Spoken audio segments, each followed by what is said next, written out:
Seorang pria muncul dari hutan dan menculik dia saat dia menelepon ke 911. Anda lihat, wanita ini sedang mengemudi di jalan tol suatu malam ketika ia melihat seorang balita berjalan sendirian di tepi jalan. Jadi dia berhenti dan menelepon 911 untuk mencoba membantu. Tapi saat dia keluar dari mobil, tiba-tiba seorang pria muncul dan merampasnya. Mereka memasukkannya ke mobilnya dan dia berakhir di belakang truk 18 roda. Meskipun dia berhasil kabur sekali, mereka berhasil menangkapnya lagi. Sementara itu, polisi tiba dan menemukan mobilnya masih menyala dengan pintu terbuka lebar serta barang-barangnya masih ada di situ. Tapi dia hilang, begitu juga dengan anak kecil itu. Dan apa yang ditemukan polisi kemudian mengungkapkan skenario yang lebih gila. Ini berubah menjadi pencarian terbesar yang pernah dilakukan negara bagian dengan polisi setempat. Polisi negara bagian dan FBI bekerja sama mencari dia. Wajahnya muncul di seluruh berita. Ceritanya viral. Ribuan orang di komunitas bergabung untuk mencarinya. Karena semua orang yakin wanita ini diculik saat berusaha melakukan hal baik. Namun, seiring berjalannya waktu, tak ada petunjuk, tidak ada saksi, dan tidak ada tanda-tanda keberadaannya. Orang-orang mulai khawatir yang terburuk.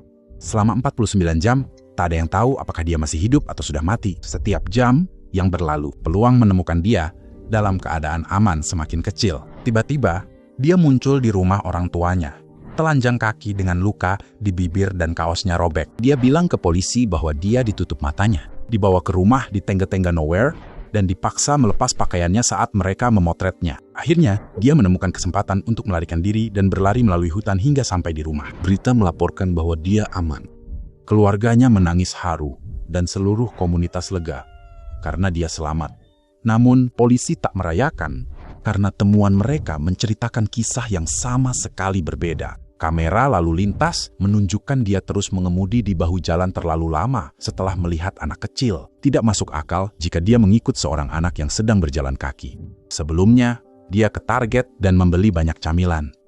Namun, camilan itu tak ditemukan di mobilnya. Footage keamanan dari tempat kerjanya menunjukkan dia mencuri bathrobe dan toilet paper pada hari yang sama, seolah-olah dia sedang mempersiapkan perjalanan. Dan ponselnya menunjukkan bahwa sebelum dia menghilang, dia telah mencari apakah harus membayar untuk Amber Alert, bagaimana mencuri uang dari kasir tanpa ketahuan, tiket bus keluar kota, dan film Taken yang menceritakan tentang seorang wanita yang diculik. Ketika polisi menunjukkan semua bukti ini padanya, akhirnya dia mengakuinya. Tidak ada penculikan, tidak ada pria di hutan, tidak ada truk 18 roda, tidak ada rumah, dan tidak ada anak kecil. Dia membuat semua ini untuk perhatian, dan hingga kini, tak ada yang tahu di mana dia selama 49 jam itu. Dia dihukum 1 tahun masa percobaan dan harus membayar $18.000 untuk biaya pencarian.